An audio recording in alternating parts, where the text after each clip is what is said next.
Welcome to This Ordinary Life, the podcast dedicated to exploring the depth and the beauty of the human experience, not through stories of celebrities or public figures, but through the voices of everyday people.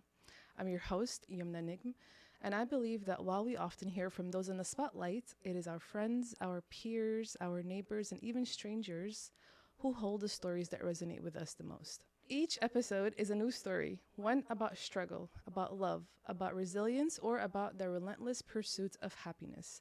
These are the narratives that speak to the core of what it means to be human. So if you're here to listen, to learn, to empathize, or even to feel a little less alone, welcome. This story's for you. Today, it is my honor to introduce to you my next guest, someone with a story as unique as it is universal. Her experiences, like all of ours, is what gives sweetness to this ordinary life. Take a listen. Aya, Ymna. how are you?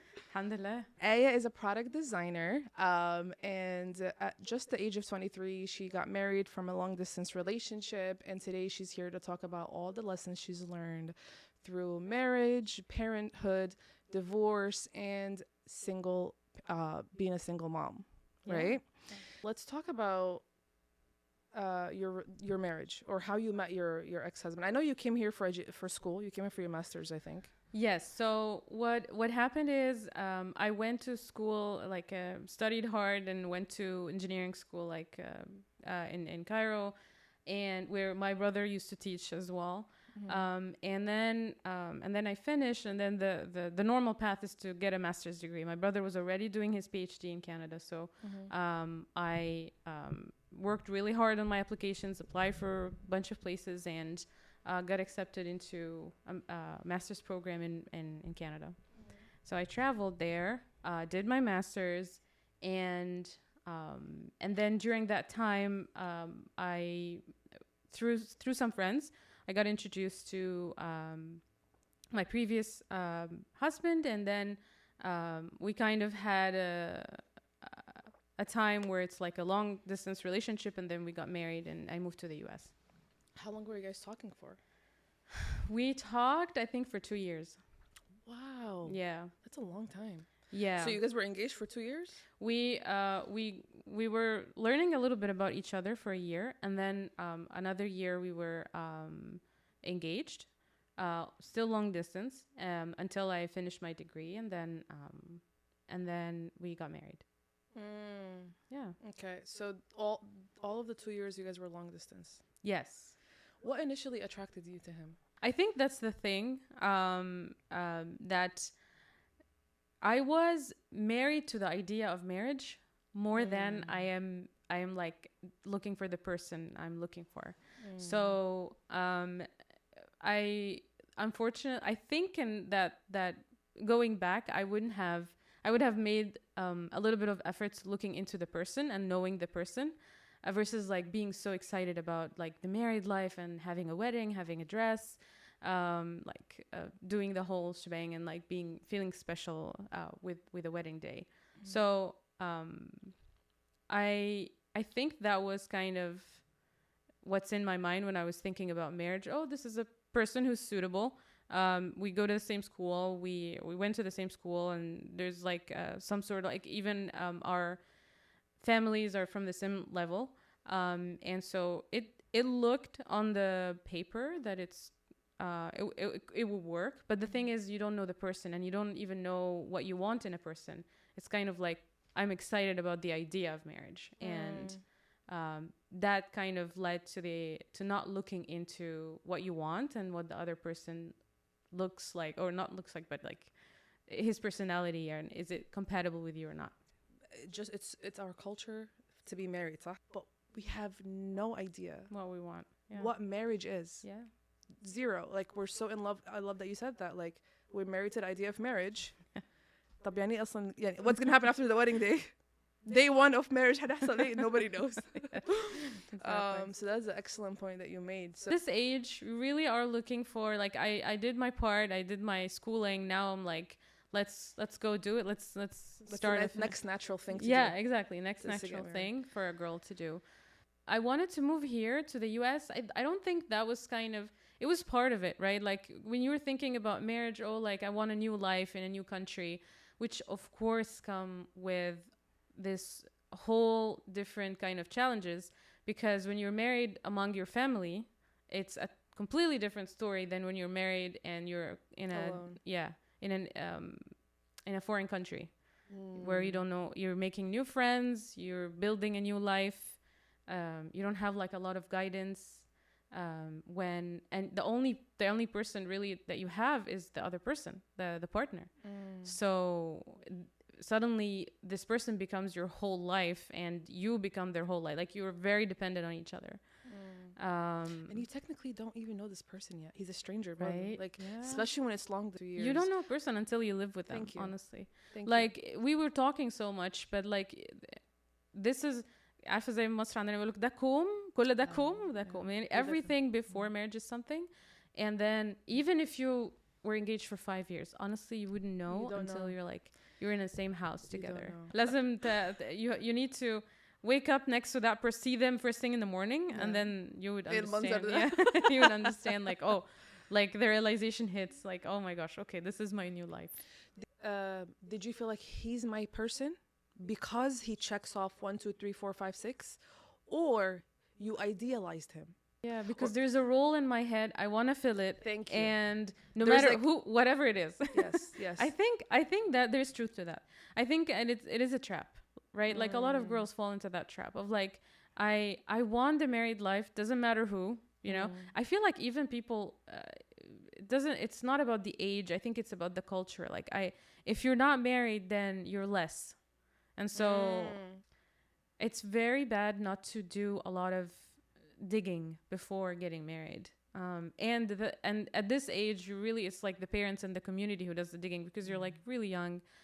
But if you don't have your parents and like even my nieces, I'm shouting out to my nieces, you have to dig, you have to study, you have to, if nobody's telling you about this, you need to understand what you're looking for before getting married. Don't just like marry because of the life that you want or think it's always greener on the other side. Not to escape something, not to look for something better on the other side. No, it's probably even more responsibilities.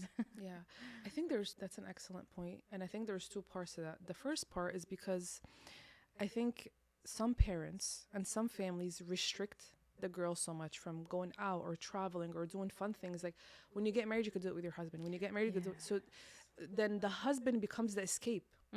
I'm not even looking at the husband as like this responsibility, like you mentioned, or the actual like the meat of what marriage is. I'm looking at him as my ticket out, my get out of jail card. You know? And then so there's that part. So I would encourage parents, let your daughters let them taste freedom and independence and like all of these sweet things before. And don't like put them in this box like when you get married you could do this with your husband. So there is that part that comes from the parents and also from the girl. Like I would say, get to know yourself. You can't know people, you can't know what you like, what you don't like, what you can tolerate, what you don't tolerate, what your threshold is. If you don't know, how are you going to teach someone to love you when you don't even know how you like to be loved? Exactly. You know what I mean? Like and it's not the wedding dress, it's not the photography, the photography, it's not the like the Instagram pictures. There is a whole life after that. You know? Yeah, absolutely. And but on the other hand, my family did something that I still remember till that day, that it was also the opposite. When I was doing my master's, it was during my engagement, right? And I was having a lot of trouble with my thesis, and the dean in the school, she was a tough person. I felt like she would refuse my paper.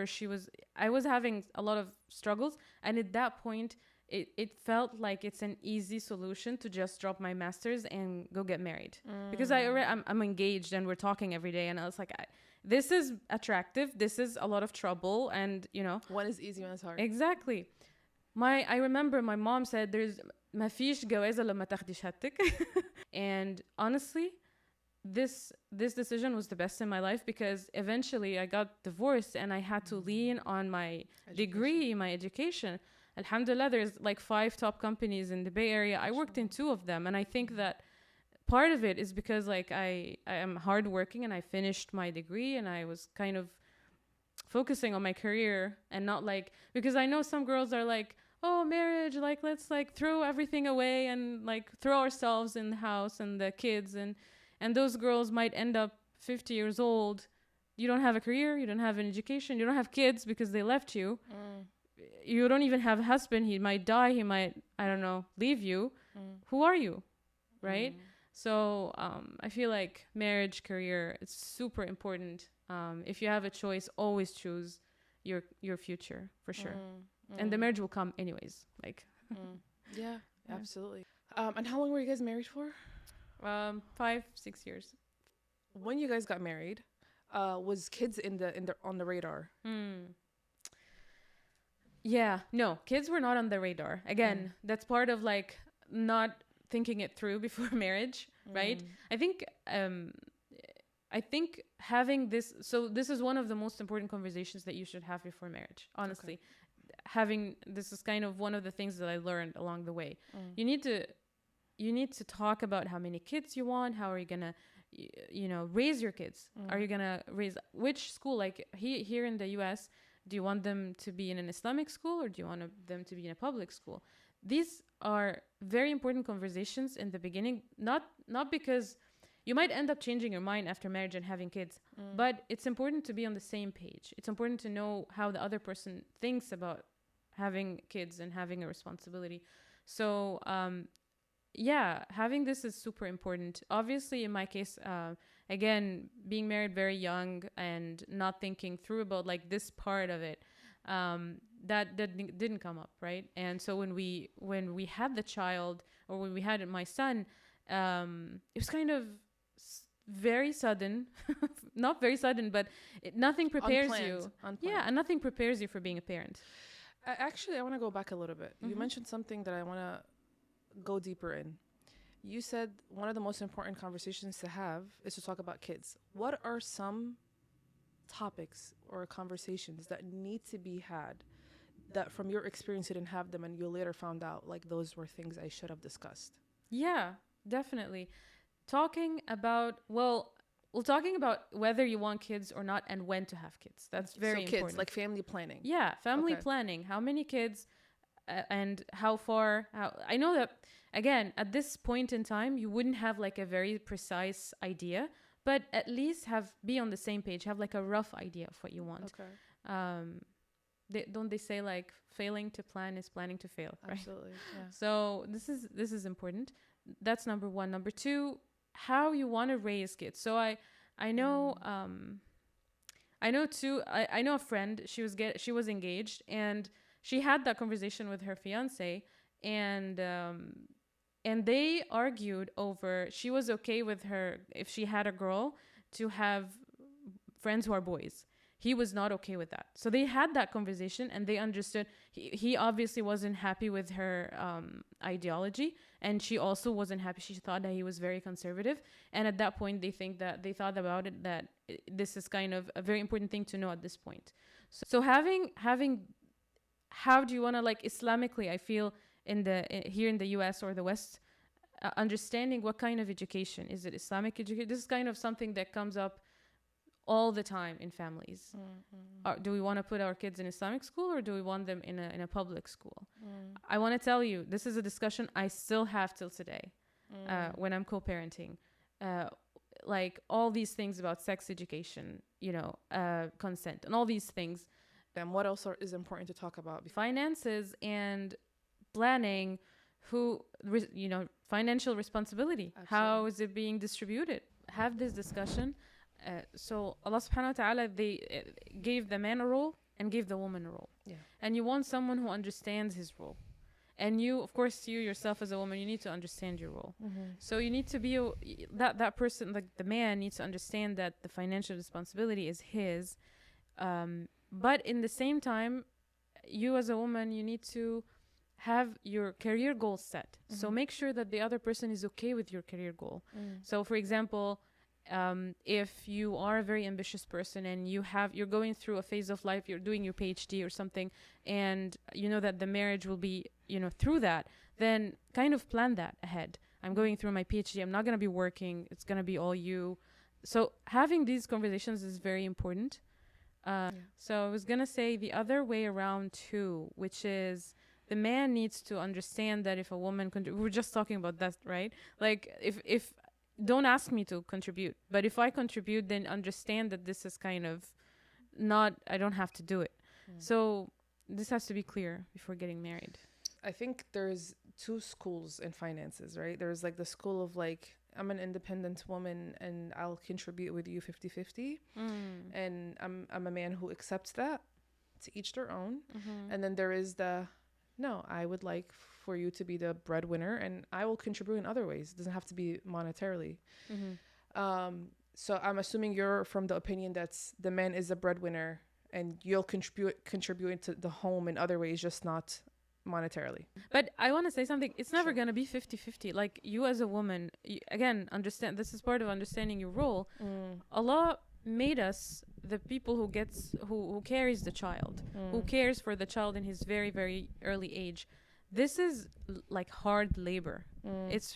And a lot of women don't understand that, you know, they bring a child and then they go work for like after 3 months or something. And listen, if you have to do it, then you have to do it. But if you don't have to do it and someone else is the man, it's his role. That's what he's doing. He's taking care of what's outside the house and you're taking care of like what's inside the house. Not strictly, like, no, it's not a black and white kind of thing. You both should help each other.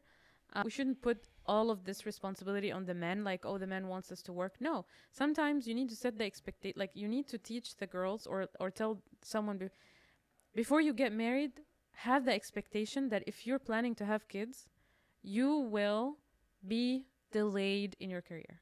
You will be, and I want to say that because a lot of women are like, no, I don't have to choose. But this is what life is, and it is it's more rewarding than anything in the world. But have that expectation. At least if you have that expectation, it will be easier for you, like, to understand that you wouldn't have to make sacrifices. It's if you're gonna get married and have children, then there will be a couple of years where you will be delayed in your career. You're going to take time off. You're going to not be, as involved in your career as your husband. He might, advance. Yeah, he might advance. Don't have resentment around that because it's all a choice. But if you don't know beforehand, it's going to be like very, it's going to cause a lot of problem in the marriage. Yeah. I used to work in sales back when I first graduated college, and I would talk to a lot of business owners, right? Trying to sell them like different things. And, me being curious, obviously, I would always have like these conversations with them, like, what do you love the most about your job, whatever. And I remember, Wallahi al-Azim, almost every single business owner who was older had the same regret, which was, I wish I spent more time with my kids. I wish I spent more time with my kids, spent more time with your kids. Money comes, money goes, but time will never come back. Yeah. Those moments with your children will never come back. So I have a lot of respect and deep admiration for moms who are able. I think it's also important because some people are not able and they have to work. Some people have to, honestly. So I can't say nothing about it. If you are able to stay home and you can afford to stay home, but you don't, I don't know. I mean, you're a mom. Yeah. You tell me. You're missing out on a lot. You're missing out on everything. I know that, and you said something about like you don't have to give up your career. Yeah. Honestly, it's just going to be delayed for a little bit, and just be okay with that. Because I remember I had a lot of feelings about like, my partner excelling and, getting all the promotions and all that stuff. And I'm like, I'm the same, or I'm not doing anything. So this is kind of your own work to do on your own self. And after that, I got 2, 3, 4 jobs, many interviews. I was able to, once like you said, once he got older and was more independent, my son, I was able to go back to my career. Yes, some people are like, the same level as I am and younger, but that's fine. I'm still earning. I'm fine. It's like, even better, you didn't miss out on things. And I want to say something. It's very important for kids to have mothers, like strong mom figures who are working, who are educated, because again, if you stay just at home and don't have a hobby or something, you don't set a good example. Kids who have parents who are working and educated and in life and socially exposed to everything, they grow up to be like, they thrive, right? So yeah, that's an important part. Yeah, absolutely.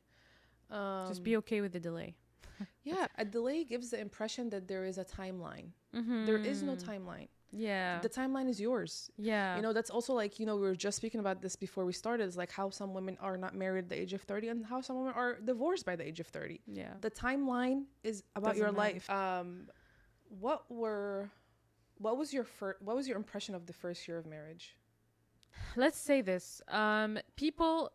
So usually first year of marriage is if you married someone who's somewhat similar to your mentality and you kind of understand each other, it should be a good year. Okay. At least for me.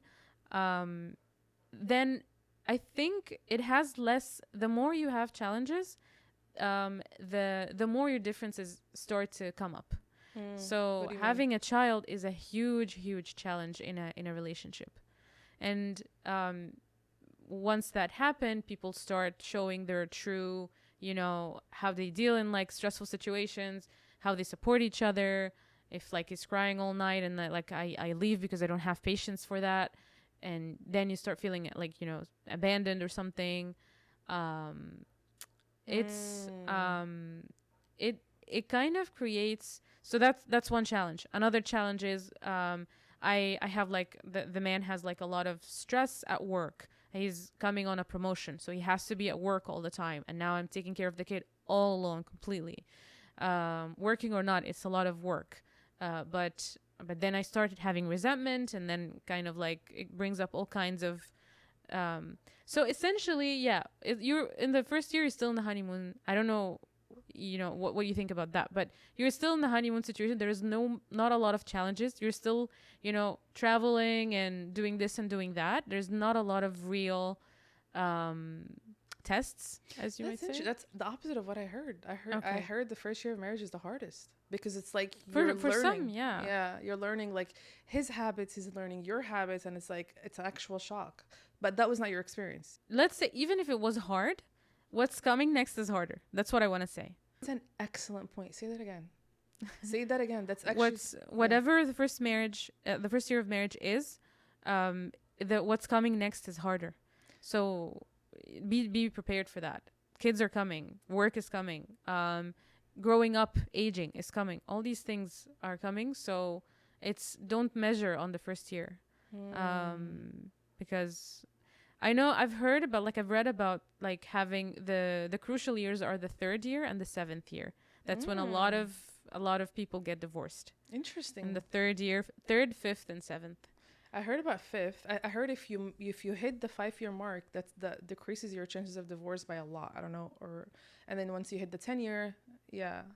Interesting. I heard about the 7th too. It's like they're like I don't know why. I need to like read about it a little bit, but I've heard about that, and I'm assuming because these are where if you hit your 7th year, you're in your 30s, both of you, or like 5th year, you're in your 30s, both of you. You're essentially completely different people. Yeah.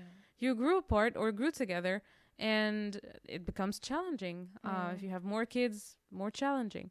So I think the more you're into the marriage, it's either getting easier if you have an understanding and have good communication, or it gets harder. And so it becomes actually easy to kind of take that decision. Is it working or not? Because you have to have this mentality of, hey, this is going to get harder.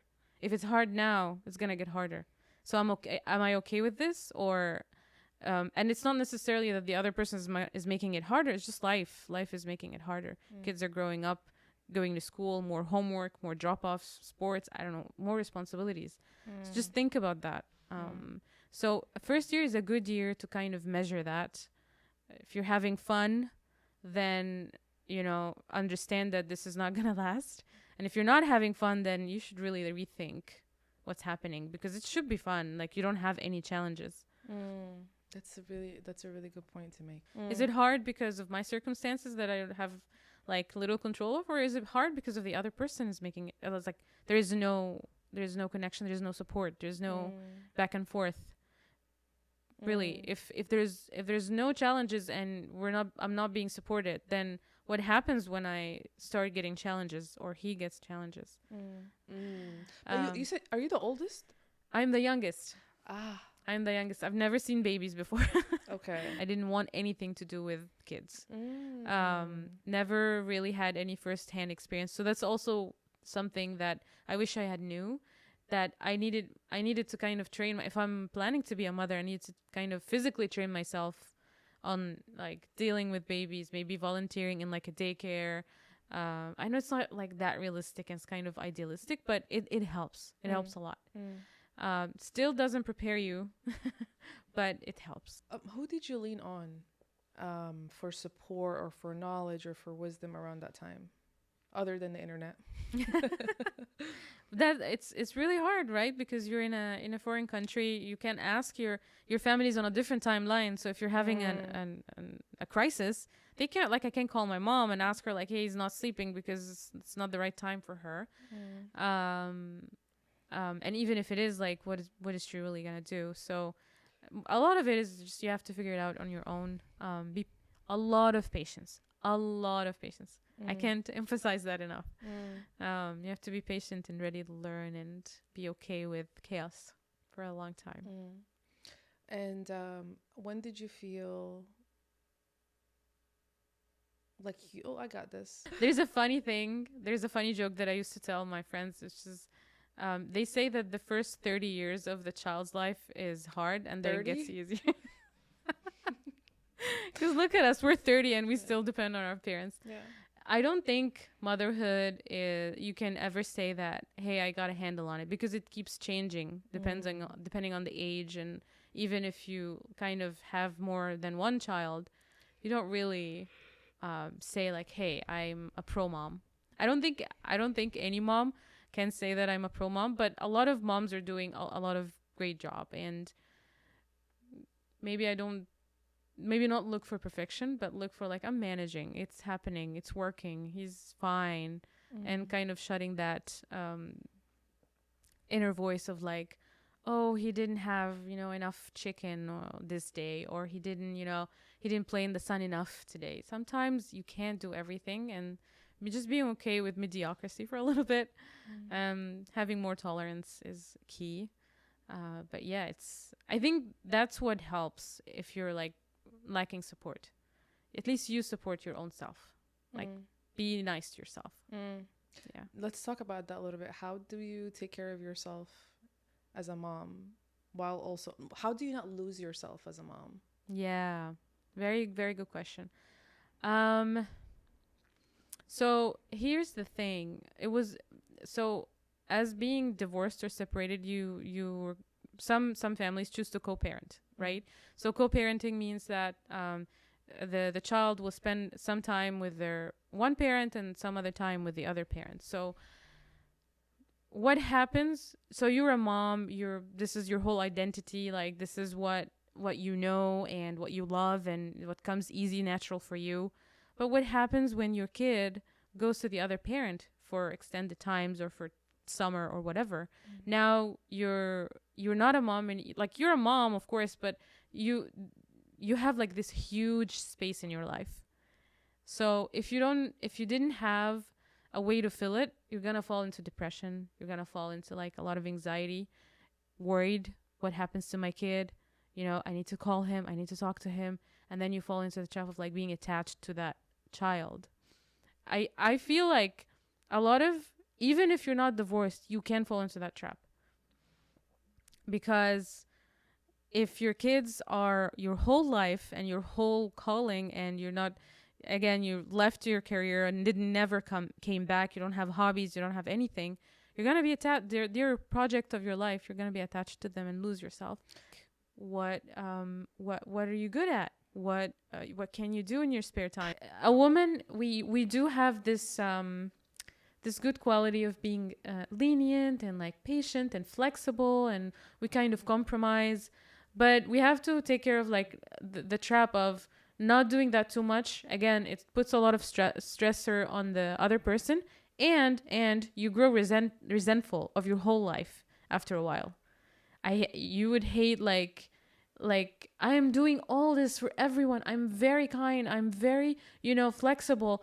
But no, first of all, nobody appreciates it. Second of all, it backfires because, the other person, who says that the other person wants that? The other person wants someone who has a personality, who has opinions, who, whether he takes the opinion or not, it's up to him. Like, he can decide, but at least, lead a little bit. So yeah, lead. Yeah, when a woman is just like, yes, no one wins. Like, I think there's a proverb where don't light yourself on fire to keep other people warm. Yes.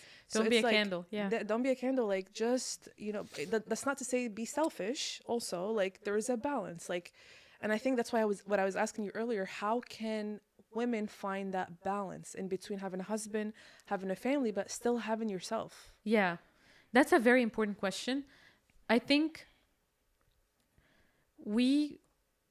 I don't know about like the West. They did it better in that. But like in the Middle East, I think we as women, they teach you to be a good wife, to be a good daughter, to be a good sister.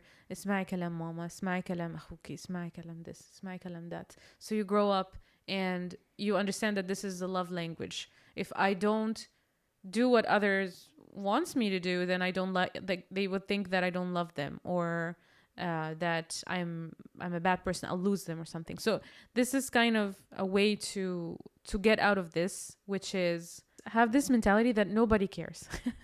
And really look out for yourself.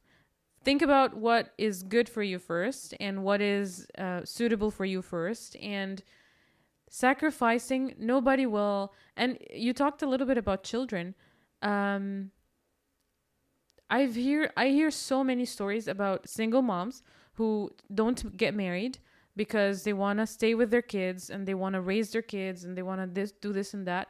The kid, especially here in the US, kids 18 years old, 16 years old, hey mom, I'm going to college. Bye-bye. Right? Now where does that leave you? And you were in your head. My neighbor just told me about this. Her son is 21. He left and she refused to get married because she wanted to raise her kids. And she's like so deeply, she feels betrayed. But is she really? Like he has the right to go live his life. Actually, I think that's problematic when it becomes like a mom and a son. Yeah. Because then when that son is naturally gonna have another woman in his life, because that is the circle of life. And then that's when you become the crazy mother-in-law, because that son, especially if you're divorced, or if you don't have your husband for one reason or another, there's a psychological there's a psychological term for it where the son becomes the husband in the mother's eyes. Yes. And you start pouring into him and expecting from him everything that you don't have from another male in your life. And it becomes extremely toxic and unhealthy. And that's how mama's boys develop. That's how toxic mother-in-laws develop. Yes. And that's what that leads eventually to another circle of divorce. And it's because she has aligned who she is as a person to equate to who she is as a mother. Those are two different things. Yeah. Yeah. To answer your question, those women who wants to sacrifice their lives and their everything, and they think that this is love. I think what got me out of this trap is thinking that how much I'm harming my son if I do that to him. If I get all my love and all my value from him, it harms him because it puts a lot of pressure on him. We start getting into the zone of like, you have to do this for me because I did that for you. High expectations. Yes. You are expected to stay with me and not go to college. You're expected to do this and that.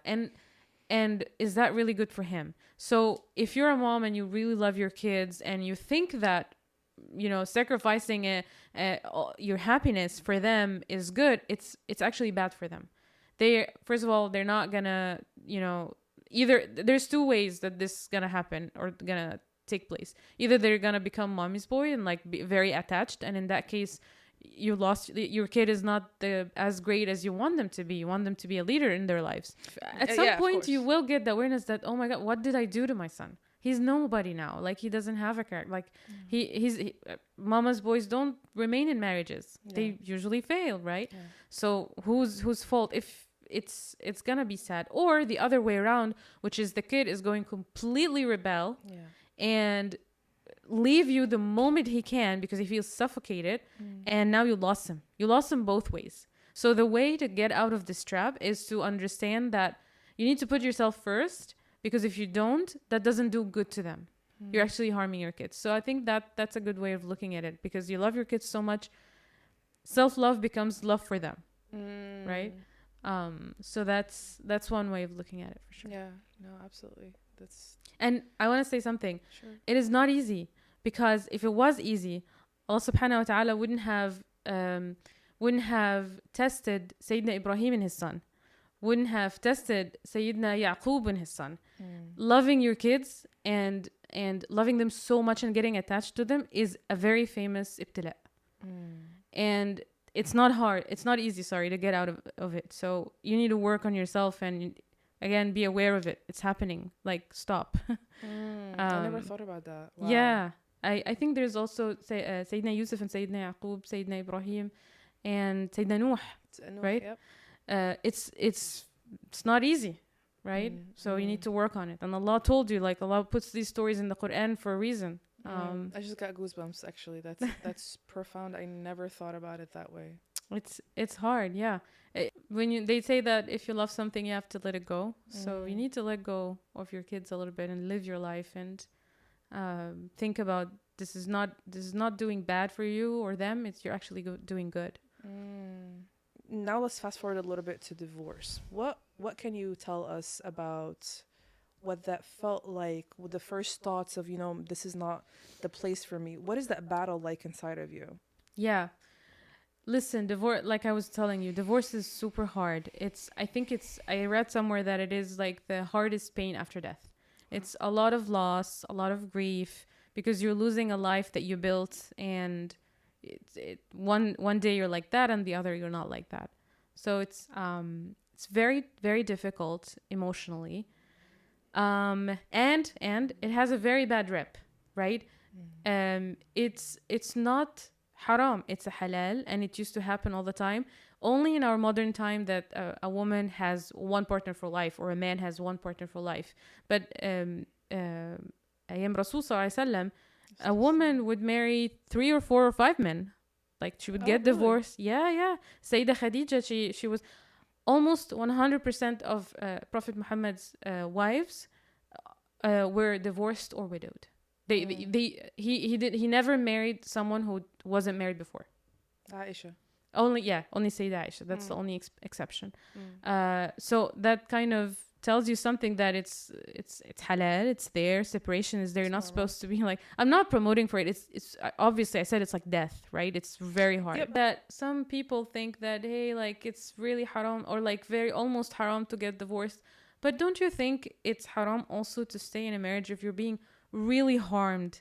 Like, if for Siyam, for example, it's fard. Siyam is fard. But if you're sick and you fast, I think that's actually, I heard somewhere that it's haram. Of course. You're not supposed to do that. You're like making a religion in your head. Yeah, exactly. So like you said, بتتقول على الله, يعني Allah حل ده. Yeah. Because if it's causing harm, Allah wouldn't want you to harm yourself. That's actually doing harm. So but some people are in a situation where they're harming themselves, or even their kids are not in a good environment to live, and they remain staying. One, because they think it's like not permissible, or like not loved, or not preferred, and 2, because there's so much shame around it.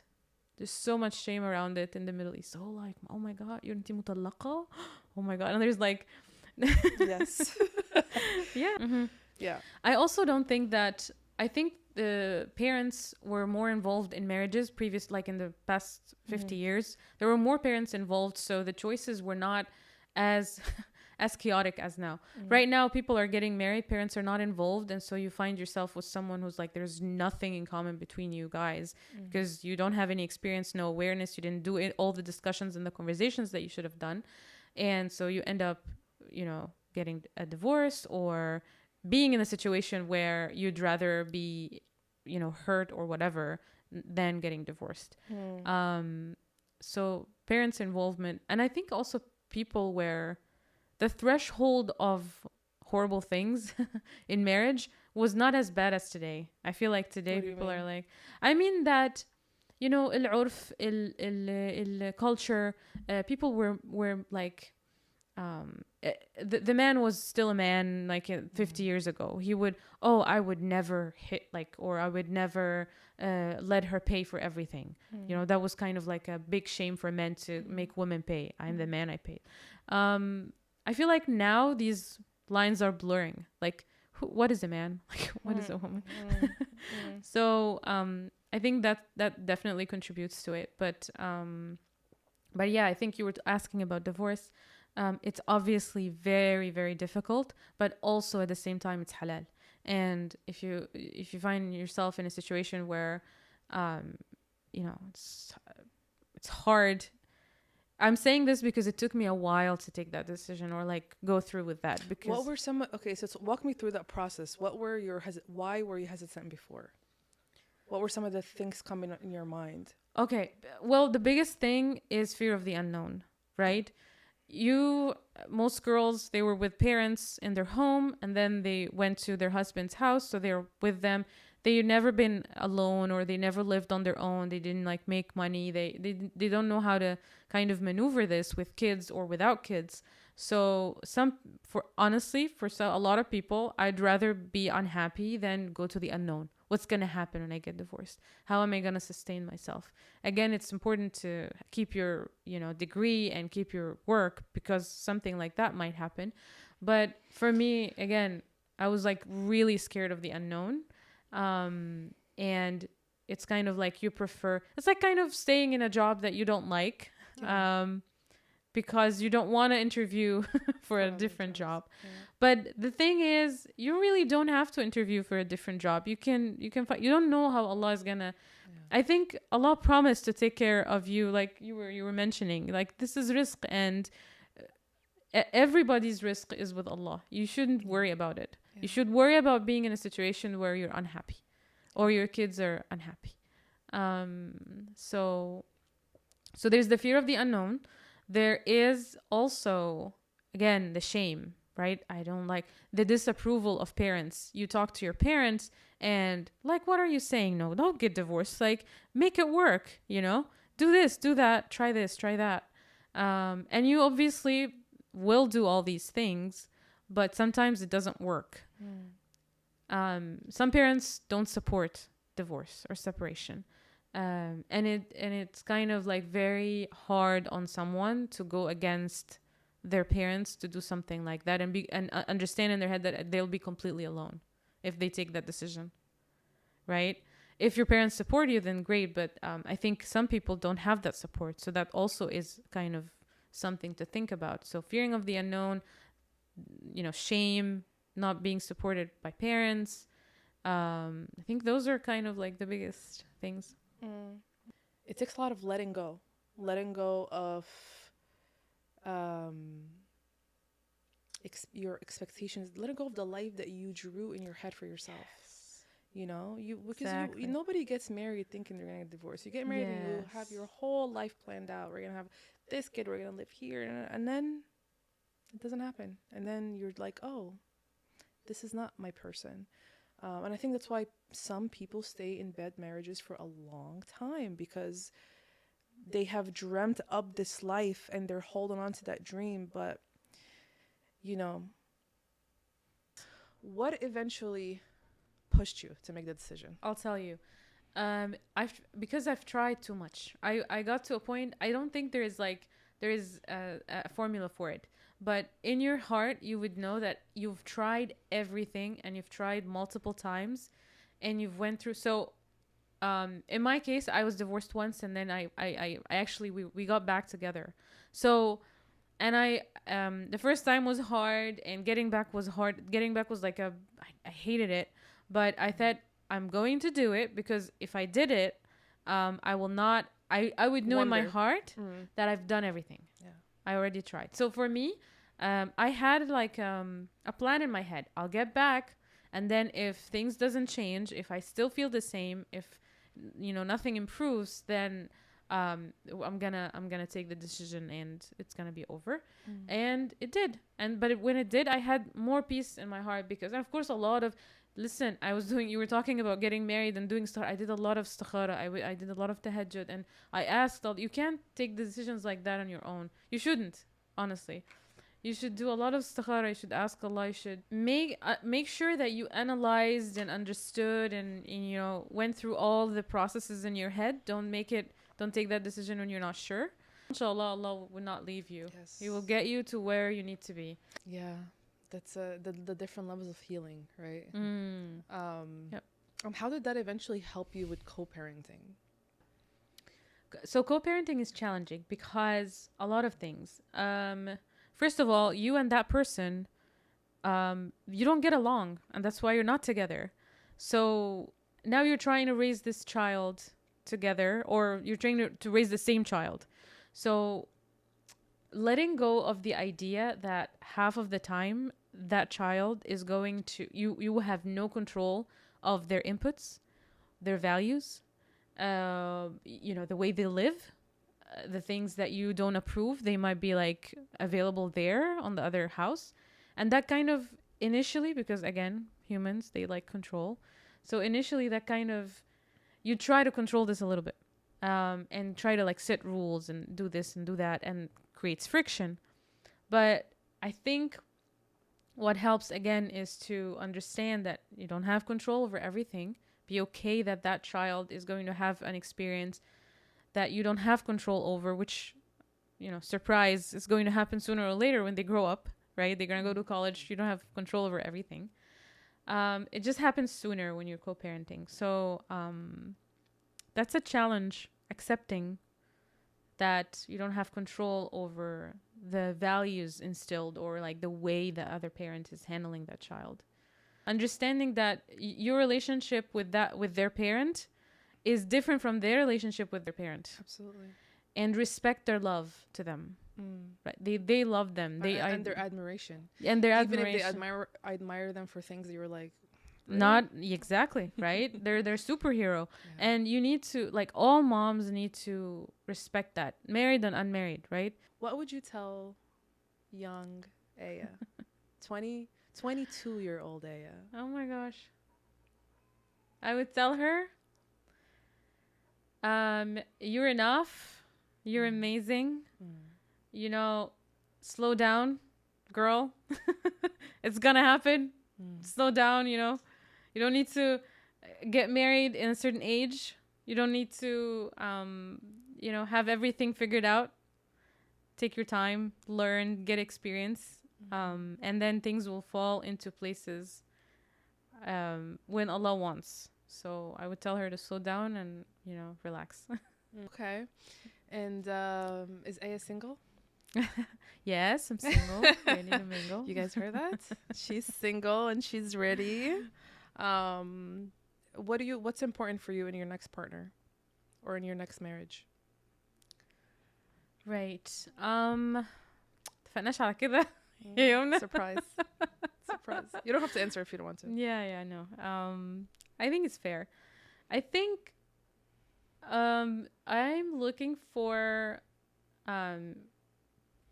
kindness and like someone who is on the same journey of being close to Allah, on a journey. You don't have to be close to Allah, but like on the journey you're seeking. There's a trajectory, like there's and then having like deen in the center of their lives. You would think that that's like a given, but it's not. And yeah, just being kind, ambitious, and you said it, emotionally intelligent. Absolutely. Yeah, family man. Honestly, any guy would be lucky to have you. Mashallah, like you're an incredible person. And I've known Aya for a very short time, but بصراحة, like my heart feels very at peace, and that's because that's a reflection of the work you've done. It's a reflection of who you are. Thank you so much for being here. Thank you for your time. I know it's really late, but thank you for being here. Thank you for accepting the invite, and for your vulnerability and your honesty. And thank you guys so much for watching, and inshallah I'll see you on the next episode. Bye. Okay.